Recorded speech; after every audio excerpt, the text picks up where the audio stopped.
Hello readers and welcome back to A Chapter a Day. I'm Christine E. Schulze, author of Young Adult Fantasy, and I'm dressed in all of this celestial pattern glory today because I'm going to be reading a chapter and introducing you to one of my absolute favorite books, Dogsbody by Diana Wynne Jones.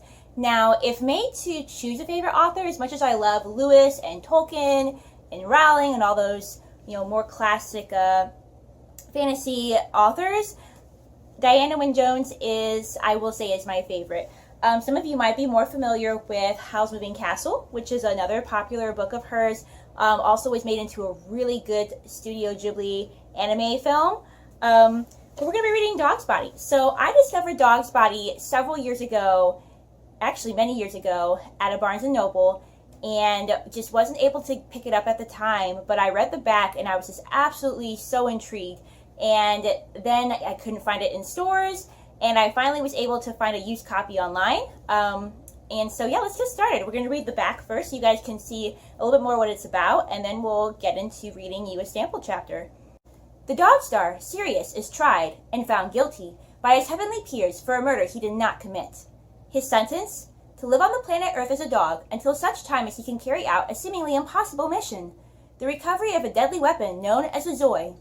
The first painful lesson Sirius learns in his lowly earthly form is that humans have all the power. The second is that even though his young mistress loves him, she can't protect either of them from the cruelty of other humans. The third, and worst, is that someone is out there who will do anything to keep Sirius from finding the Zoy, even if it means destroying Earth itself. And let's get started with Chapter 1.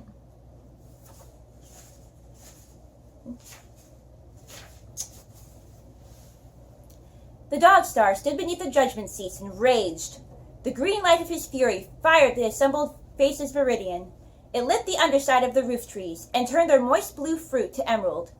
"None of this is true," he shouted. "Why can't you believe me instead of listening to him?" He blazed on the chief witness, a blue luminary from the Castor complex, firing him turquoise. The witness backed hastily out of range. "Sirius," the first judge rumbled quietly, "we've already found you guilty. Unless you've anything reasonable to say, be quiet and let the court pass sentence." "No, I will not be quiet," Sirius shouted up at the huge, ruddy figure. He was not afraid of Antares. He had often sat beside him as judge on those same judgment seats. That was one of the many miserable things about this trial. "You haven't listened to a word I've said all through. I did not kill that luminary. I only hit him. I was not negligent, and I've offered to look for the Zoy. The most you can accuse me of is losing my temper." "Once too often, in the opinion of this court," remarked Big Crimson Beetlejuice, the second judge, in his dry way. "And I've admitted I lost my temper," said Sirius. "No one would believe you if you hadn't," said Beetlejuice. A long flicker of amusement ran around the assembled luminaries. Sirius glared at them. The hall of blue trees was packed with people from every sphere and all orders of effulgence. It was not often one of the high effulgence was on trial for his life, and there had never been one so notorious for losing his temper. "That's right! Laugh!" Sirius roared. "You're getting what you came for, aren't you? But you're not watching justice done. I'll tell you, I'm not guilty. I don't know who killed that young fool, but it wasn't me." "The court is not proposing to go through all that again," Antares said. "We have your companion's evidence that you often get too angry to know what you're doing." Sirius saw his companion look at him warningly. He pretended to not see her. He knew she was trying to warn him not to prove the case against him by raging any more. She had admitted only a little more than anyone knew. She had not really let him down, but he was afraid he would never see her again, and he knew it would make him angrier than ever to look at her. She was so beautiful, small, exquisite, and pearly.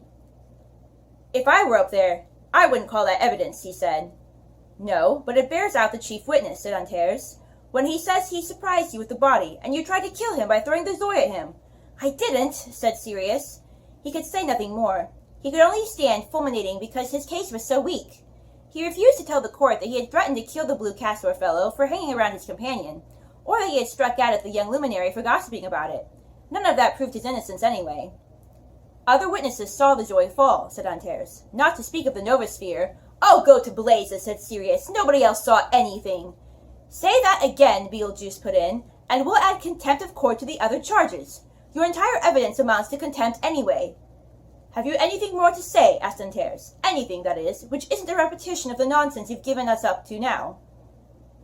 Rather disconcerted, Sirius looked up at the three judges, the two red giants and the smaller white Polaris.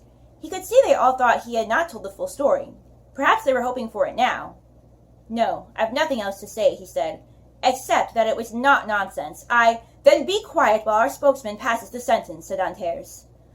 Polaris rose, quiet, tall, and steadfast. Being a Cepheid, he had a slight stammer, which would have disqualified him as spokesman, had not the other two judges been of greater effulgence. "The denizen of Sirius," he began. Sirius looked up and tried to compose himself. He had not much hope all through.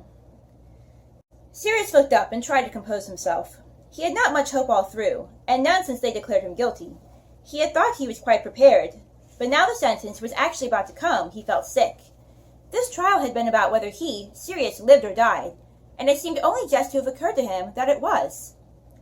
"This court," said Polaris, "has found you guilty on 3 counts, namely, of murdering a young luminary stationed in Orion, of grossly misusing a Zoe to commit that said murder, and of culpable negligence, causing trepidation, irregularity, and damage to your entire sphere of influence, leading to the loss of the Zoe." For the moment, his stammer faced him, and he had to stop. Sirius waited. He tried not to imagine someone else as denizen of his green sphere, and could not. He looked down, and tried not to think of anything. But that was a mistake. Down there, through the spinning star motes of the floor, he looked into nothing. He was horrified. It was all he could do not to scream at them, not to make him into nothing. Polaris recovered himself. "In passing this sentence," he said, "the court takes into consideration your high effulgency and the services you have formerly rendered the court. In view of these, and the fact that you are liable to rages, and you cannot be said to be in your right mind, the court has decided to revive an ancient prerogative to pass a special kind of suspended sentence." What was this? Sirius did not know what to think. He looked at his companion, and then wished he had not, because of the doubt and consternation he saw in her. "The denizen of Sirius," said Polaris, "you are hereby sentenced to be stripped of all spheres, honors, and effulgences, and banished from here to the body of a creature native to that sphere, where the missing Zoe is thought to have fallen. If, during the lifespan of that creature, you are able to find and retrieve the Zoe, the court will be pleased to reinstate you in all your former spheres and dignities. Failure to receive the Zoe will carry no further punishment. In the court's opinion, it is sufficient that you simply die in the manner natural to the creatures of that sphere." Slow as Polaris was in giving this extraordinary sentence, Sirius had still barely grasped it when Polaris sat down. It was unheard of. It was worse than nothing, because it condemned him not only to exile, but hope, hopeless, brutish hope, over a whole uncertain lifespan. He flared up again as he realized it. "But that's the most preposterous sentence I ever heard!" "Quiet," said Antares. "The court orders the prisoner taken away, and the sentence carried out." "Try saying preposterous, Polaris!" Sirius shouted as they led him away. The sentence was carried out at once. When he came to himself, Sirius was no longer capable of protesting. He could not see clearly, nor speak. Nor did he think much either. He was very weak, and very, very hungry. All his strength had to be spent fighting for food among a warm bundle of creatures like himself. He had just found himself a satisfactory slot and was feeding, when he felt himself plucked off again by a large invisible hand and turned upside down. He made noises in protest and kicked a little. A great gruff voice, probably a woman's, said words he did not understand. "That's the 6th beastly dog in this litter. To one bitch, blast it!" Sirius was plunked unceremoniously back and fought his way to his slot again. He did not think much about anything but feeding for quite a while after that. Then he slept, wedged warmly among the other creatures, against a great hairy cliff. It was some days before he thought about anything but food and sleep. But at length he was seized with an urge to explore. He set off, crawling strenuously on 4 short legs which seemed far too weak to carry his body. He tripped several times over the folds in the rough cloth he was crawling on. The other creatures were crawling vaguely about too. More than once, Sirius was bowled over by one, but he kept on, blinking, trying to see where the strong light was coming from a little farther off. He came to a cold floor, where crawling was easier. He was nearly in the strong, warm light when footsteps clacked toward him. The ground shook. He stopped uncertainly. Once again, he was seized by something ineffably strong and turned upward, kicking and undignified toward a vaguely looming face. "You're a bold one," remarked the great gruff woman's voice. Then, as Sirius blinked, trying to see what had caught him, the voice said, "I don't like the look of your eyes, fellow. Something tells me Bess has been a naughty girl." Since he understood none of the sounds the gruff voice made, Sirius felt nothing but exasperation when he was put back in the dark on the rough cloth. Now he would have to do all that crawling again. He waited for the heavy footsteps to back away, and then set off again. It did no good. He was put back by someone, either the woman, or a being with a hoarse youth's voice, every time he reached the light. He cheeped with frustration. Something in him craved for that light. Why would they not let him have it? He was in the doorway the next day, when they came, the woman, the hoarse youth, and another person. They nearly trod on him. Sirius knew it, and cowered down in terror. The woman, with an exclamation of annoyance, plucked him up from the cold floor into the light. "Blast this one! It is a wanderer!" Sirius was quite used to being picked up by this time. He lay quiet. "Well," said the woman, "what do you think, Mrs. Canning, dear? Those markings aren't right, are they? And look at its eyes." Sirius felt the attention of the other person on him. It felt wrong somehow. He struggled, and was firmly squeezed for his pains. "No," said a new voice thoughtfully, and it troubled Sirius. It, and the smell that went with it, sent up a ripple that was nearly a memory in his head. "Wrong eyes, wrong-colored ears. Your bitch must have got out somehow, Mrs. Partridge, dear. What are the others like?" "The same, with variations. Take a look." There were indignant cheepings that told Sirius that his companions, less used to being handled than he was, were being bundled about too. Above the noise, the three voices held a long discussion, and below the cheeping there was a deeper, anxious whining. "Shut up, Bess, you've been a bad girl," said the voice called Mrs. Partridge. "So you don't think these will fetch any money at all?" "You might get a pound or two from a pet shop," said the voice called Mrs. Canning. "Otherwise—" "Much obliged," Mrs. Partridge said. There was such an unmistakable note of anger in her voice that Sirius cringed and his companions stopped cheeping. They were silent when they were plunked back on the ground, though one or two whimpered plaintively when the big, anxious mother licked them. The footsteps went away, but two sets of them returned, briskly and angrily, not long after. All the puppies cringed instinctively. "Blast you, Bess," said Mrs. Partridge. "Here I am with a parcel of mongrels when I might have got nearly 100 quid for this litter. Got that sack, Brian?" "Uh-huh." The hoarse youth never used many words. "Brick, too. Oughtn't we to leave her one, Mrs. Partridge?" "Oh, I suppose so," the woman said impatiently. Sirius felt himself seized and lifted. "Not that one," Mrs. Partridge said sharply. "I don't like its eyes." "Don't you?" The youth seemed surprised, but he dumped Sirius down again and picked up the next nearest to set beside the mother. The mother whined anxiously, but she did not try to stop him as he seized the other puppies one by one and tossed them into the dusty, chaffy darkness. They tumbled in anyhow, cheeping and feebly struggling. Sirius was carried, one of this writhing, squeaking bundle, pressed and clawed by his fellows, jolted by the movement of the sack, until he was nearly frantic. Then a new smell broke through the dust. Even in this distress, it interested him. But the next moment, their bundle swung horribly and dropped, more horribly still, into cold, cold, cold. To his terror, there was nothing to breathe with the cold stuff, and it choked him. Once he realized it choked him, Sirius had the sense to stop breathing. But there was not much sense to the way he struggled. For as long as he had air and strength in his body, he lashed out with all his short, weak legs, tore with his small, feeble claws, and fought the darkness and the cold as if it were a live enemy. Some of the other puppies fought too, and got in one another's way. But one by one, they found the shock and the cold suffocation too much for them. Soon, only Sirius was scratching and tearing at the dark, and he only kept on because he had a dim notion that anything was better than cold nothingness. The darkness opened. Sirius did not care much about anything by then, but he thought he was probably dead. Being dead seemed to mean floating out into a gray-green light. It was not a light he could see by, and it was stronger above him. He had a feeling he was soaring toward the stronger light. Round bubbles, shining yellow, moved up past his eyes and put him in mind of another life he could not quite remember. Then the light was like a silver lid, thick and solid-looking overhead. It surprised him when he broke through the silver without pain or noise into a huge brightness that was blue and green and warm. It was too much for him. He took a gasping breath, choked, and became nothing more than a sodden wisp of light floating down the brisk river. Behind him, at the bottom of the river, the rotten sack he had torn spread apart in the current, and the other sodden wisps floated out. Two were beyond hope and were simply rolled along the mud and stones of the riverbed. But four other wisps rose to the surface and were carried along behind the first. They went bobbing and twisting, one behind the other, around a bend in the river and between the sunny banks of a meadow. Here, the warmth beating from above began to revive Sirius a little. He came to himself enough to know that there was heat somewhere, and that he was helpless in some kind of nightmare. The only good thing in the nightmare was the heat. He came to depend on it. The river passed hawthorn trees growing on its banks. The current carried Sirius through the shadow of one. He found himself suddenly in deep brown cold. The heat was gone. They had taken his one comfort away now. He was so indignant about it that he opened his eyes and tried to cheep a protest.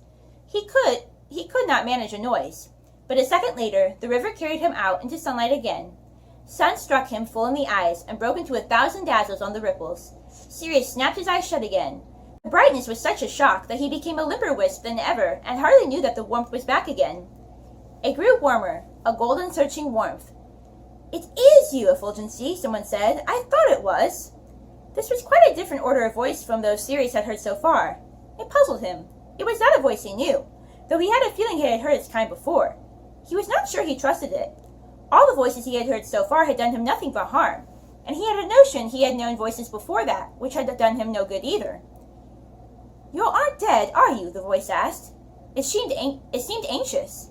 It was a warm, golden voice, and, though it sounded anxious, there was a hint of ferocity about it, as if the speaker could be far more dangerous than Mrs. Partridge and her friends if he chose. Sirius was not sure if he was dead or not. He felt too weak to cope with this strong, fierce voice, so he floated on in silence. "Can't you answer?" The warmth playing on Sirius's scrap of bodies grew stronger and hotter, as if the speaker was losing patience. Sirius was too far gone to even be frightened. He simply floated. "I suppose you can't," said the voice. "I think this is just too bad of them. Well, I'll do what I can for you. Just let them try to stop me."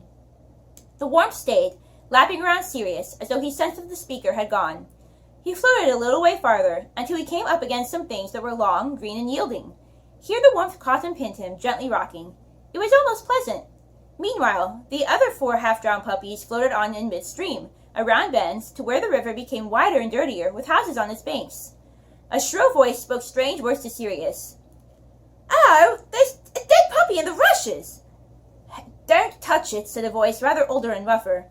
And a third voice, gentle and lilting, said, "Let me see." "Don't touch it, Kathleen," said the second voice. However, there were splashings and rustlings. A pair of hands, a great deal smaller and much more shaky and nervous than Sirius was used to, picked him up out of the water and held him in the air. He did not feel safe. The shakiness of those hands and the cold air frightened him. He wriggled and managed to utter a faint squeak of fear. The hands all but dropped him. "It isn't dead. It's alive. Poor thing, it's frozen." "Someone tried to drown it," said the shrillest voice. "Throw it back in," said the second voice. "It's too small to lap. It'll die anyway." "No, it won't." The hands holding Sirius became defiantly steady. "It can have that old baby bottle. I'm not going to let it die."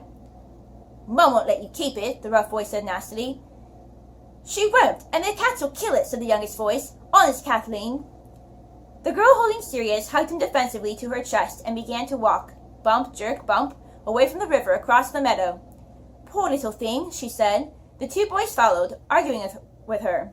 Their clamor hurt Sirius's ear, and the girl kept jerking him by turning around to argue back. But he realized she was defending him from the other 2 and was grateful. Her convulsive hugging was making him feel safer and a great deal warmer. "Oh," Kathleen exclaimed, bending over him, "its tail's wagging." Robin, the younger boy, demanded to see. "It's a queer little tail," he said doubtfully. "You don't think it's really a rat, do you?" "No," Kathleen said, "it's a dog." It's a rat," said Basil, the older boy. "An Irish rat. Seamus a rat." "Shut up," Kathleen said wearily. And that's the end of chapter 1. So, what's going to happen with Sirius? He's stuck as a dog now on Earth. He's been falsely accused. Is he going to be able to find the Zoe and return to his glory in the heavens? Well, you'll simply have to read the book for yourself to find out. I'll leave some links down below for places where you can maybe get yourself a copy of Dogsbody. It just occurred to me that I forgot to tell y'all to strap on your elf ears to listen, but hopefully you were able to listen just as well as usual. I also probably should have warned you guys about me loving to do accents, even when I'm bad at them. At any rate, thank you for joining me for another chapter a day, and I will look forward to seeing you in my next video.